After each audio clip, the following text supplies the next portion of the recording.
My friend and colleague, Reverend Jen Crow, author of the spiritual deepening curriculum Wellspring that some of our members are in right now, has a signal that lets her know her spirit is in trouble. Friends and family know that something has gone wrong when Jen goes down into the basement by herself, turns on the History Channel, and watches the reality TV series Alone. If you're not familiar with it, the premise of Alone is individual survivalism. 10 survivalists are dropped off in northern Saskatchewan with a very limited set of tools and have to survive alone for as long as possible. The person who makes it the longest wins $500,000. Now, I've known this about Jen for a while. She lets us know when she's retreating to the basement. And I finally asked her, why do you do that? Like, what do you get out of it? And Jen shared that her impulse is about hibernating. It's about going down into the cave to hide alone. She goes there when she's overwhelmed by the world and by people, and she starts every episode of Alone thinking, I could do that. I just need a few more skills. Now, the people on the show are studied survivalists. They each have their own approach to surviving and to catching food and to making it through the cold and the wet and the predators and the bugs. One guy on the show gained 100 pounds before beginning the show so that his body would have more fuel possibilities when food got scarce. But every season, within the first few episodes, every single survivalist is having some sort of mental breakdown. They are freezing, they are hungry, they are getting eaten alive by bugs. So part of what the show does for her, Jen says, is that it meets her in her place of delusion about rugged individualism. It indulges her fantasy, and then it turns her around very quickly. No, she could not do that, not even with a few more skills. In fact, these people who have studied it, who have trained in it, and who are competing in the Olympics of rugged individualism, they cannot really do it, not for very long. The myth of the rugged individual is part of our American mythology. Pull yourself up by your bootstraps. Go it alone. Die hard. Fight all the bad guys by yourself, or all the bears, or all the everything. Needing other people in this framework is weak, it's foolish. But not only is this mythology fundamentally not true, it's also actively harmful to us as individuals, as communities, and as a society. It erases the collective. It erases the reality of our communal interdependence, and it shames us into prioritizing work over everything else that matters to us, and it leverages that shame to reduce our resistance to that ordering of things. Howard Schultz, the CEO of Starbucks, is very invested in telling a bootstrap story of himself that mythologizes his ascent to billionaire status as fully of his own making. This story functions to show that he is a good guy who deserves what he has and to shield him from any criticism of his wealth. Most importantly, it counters the rot at the top story that is often used by workers to organize for things like living wages and benefits and the power of the union to secure those things. Any criticism of Schultz's company, its notorious union busting, or the wealth and power that he has accrued as a result, is interpreted through this story as an affront to his goodness. How could he be a good guy and do bad things? So last year, Congress held a hearing about Starbucks union busting. A 2023 congressional report called Starbucks, quote, "the most aggressive union busting company in America, with more than 500 unfair labor practice charges filed against it," unquote. At that congressional hearing, Schultz complained that the senators kept calling him a billionaire. "I grew up in federally subsidized housing," he said. "My parents never owned a home. I came from nothing. I thought my entire life was based on the American dream. Yes, I have billions of dollars. I earned it. No one gave it to me, and I have shared it with the people of Starbucks. And anyone who keeps labeling me this billionaire thing, it's unfair." The bootstrap story, the mythology of the rugged individual, is being used by this billionaire, as it has been used by many other rich and powerful people, to shield him from any criticism. Criticism of greed, or of resource hoarding, or of union busting, or of not sharing enormous profits fairly with the workers who helped create those profits. The myth of the rugged individual who pulled themselves up by their very own bootstraps, which is logistically impossible, says that this inequality is fair. It's my right to have so much while other people are struggling because I earned it all by myself, no help, so it's all fairly my own. But the story, the myth of the rugged individual, it does even more than that. It also undermines support for our public institutions, from schools to libraries to food programs to public housing, by making invisible the ways that these programs help everyone and are therefore healthy for society as a whole. Schultz says with a straight face, "No one helped me, I did it by myself," in the same breath that he says, "I grew up in public housing."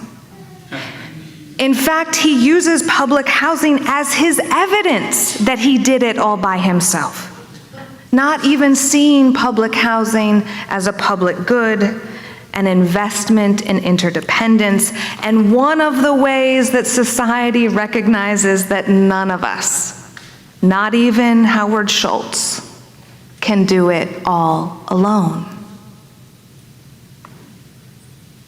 The story that we can do it all alone, that we should, it hides the infrastructure, it hides the investments, it hides the institutions and the labor that support and sustain our individual lives.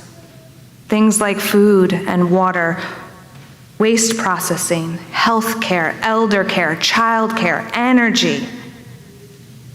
All of these things undergird our lives. And during the pandemic, it was made clear that these systems were foundational and essential to society. In fact, the government listed them as essential things that had to keep happening in order for society to continue functioning.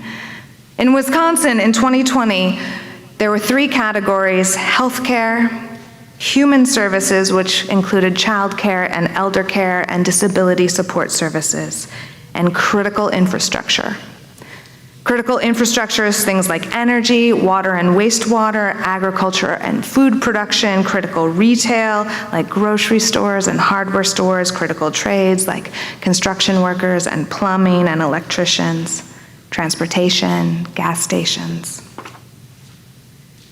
In 2020, it suddenly became quite clear that essential functions, like garbage collection, make our society work. The labor of essential workers has kept us alive during the pandemic years, but also now. We need to remember that these are still essential functions to our society.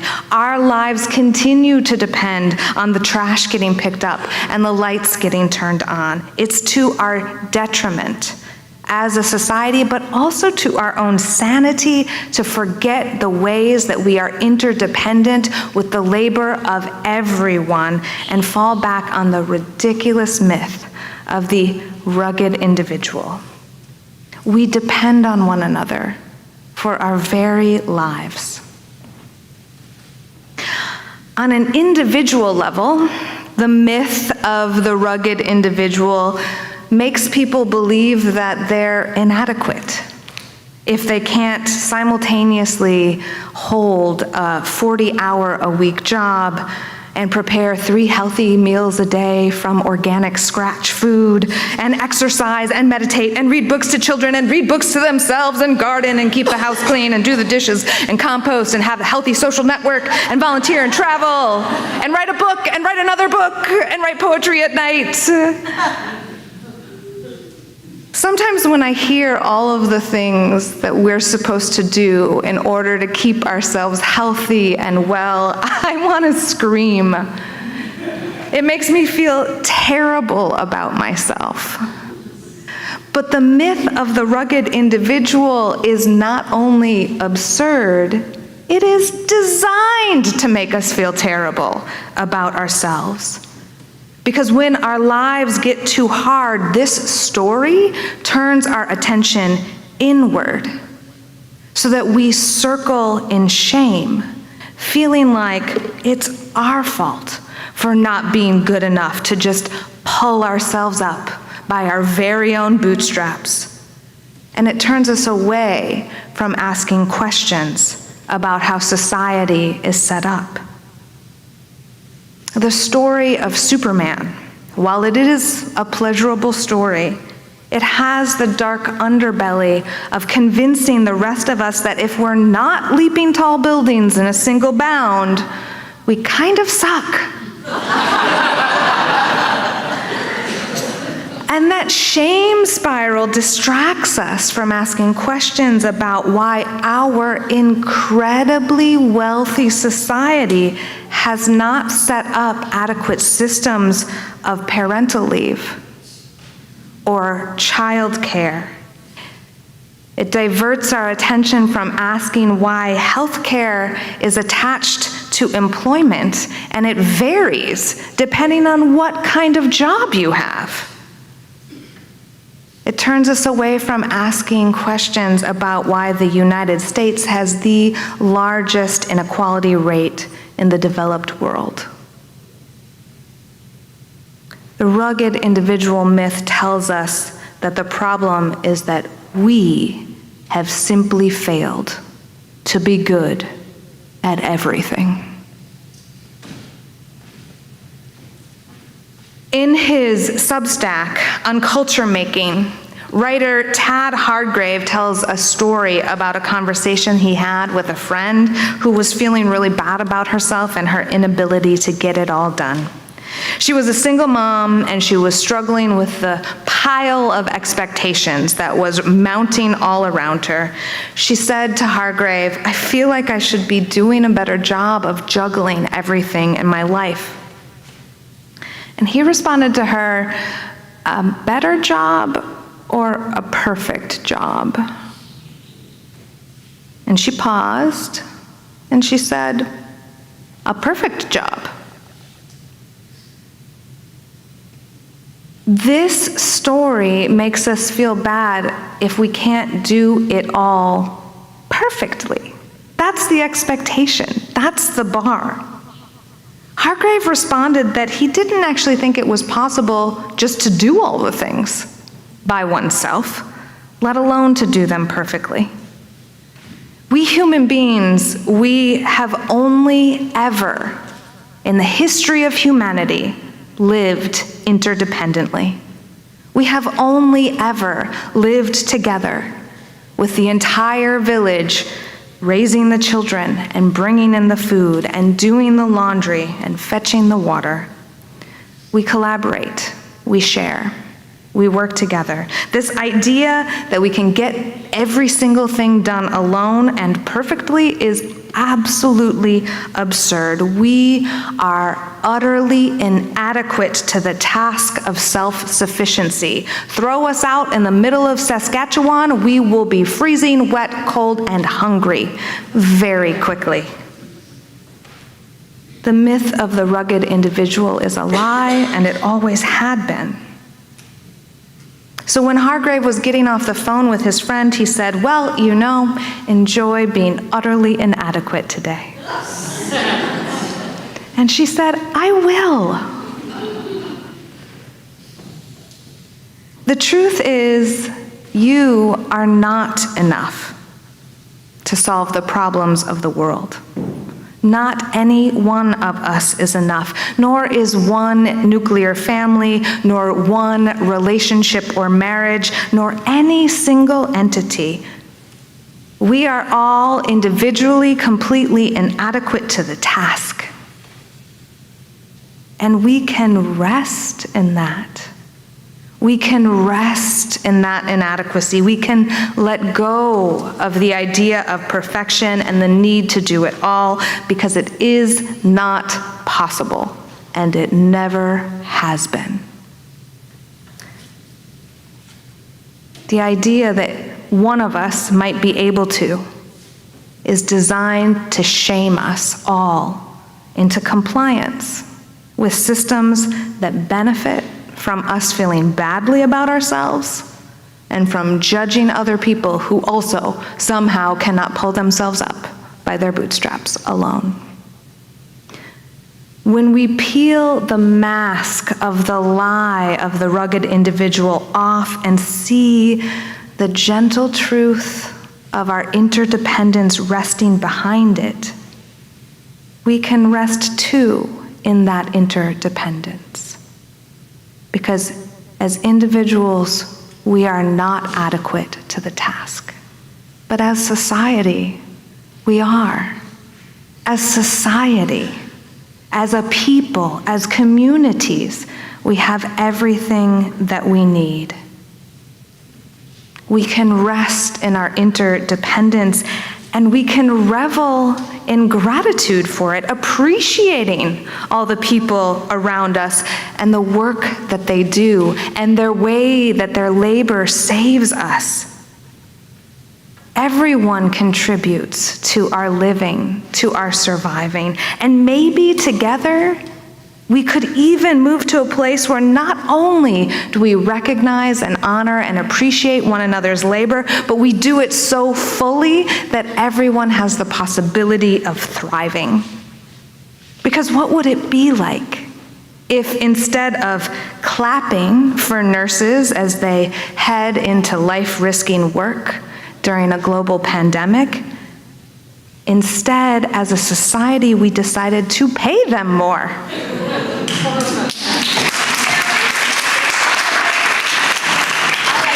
And give them time off. And mental health leave if that was what was necessary.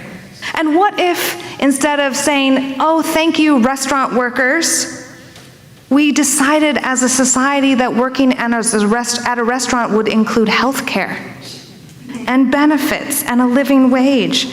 What if being essential in a society meant that the society organized itself around the thriving of all of its essential people? And let's not stop there, because in Unitarian Universalism, we do believe in the interdependence of all beings, and we believe in valuing people for their inherent worth and dignity, and not just due to labor.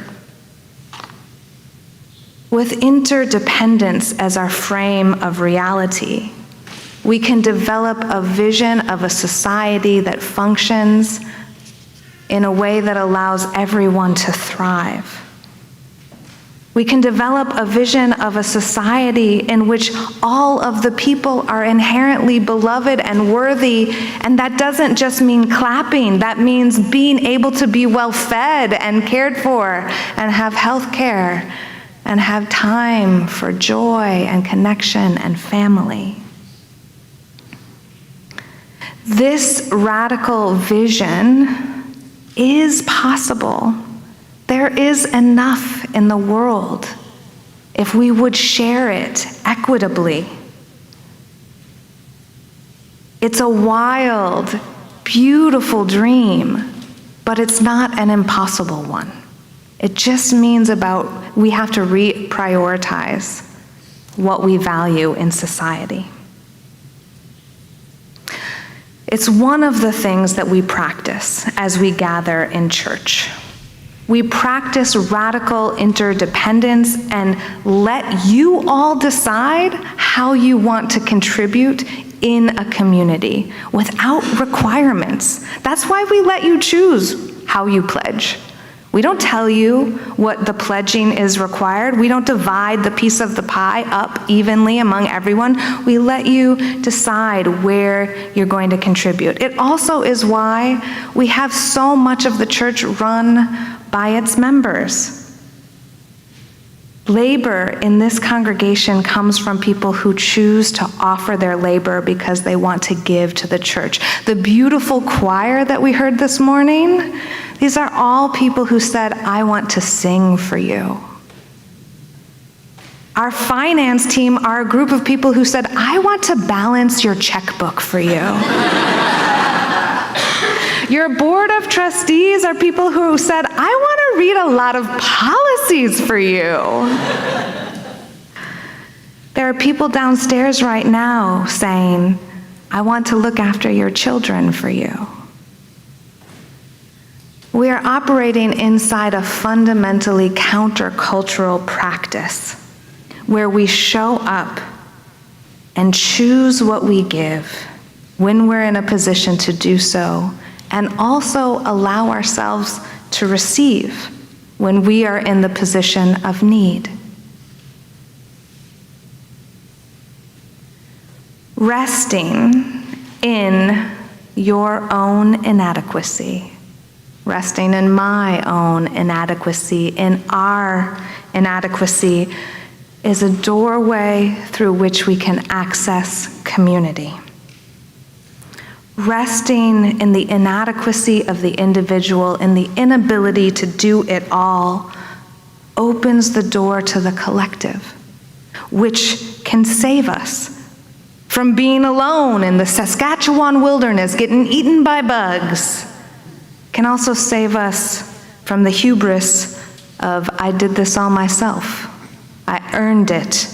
I grew up in public housing. And it sends us deep into the truth of our utter entanglement with the whole and the holy of all being. So I invite you to go ahead and rest in your own inadequacy today, to get entangled in community and to let that entanglement save us.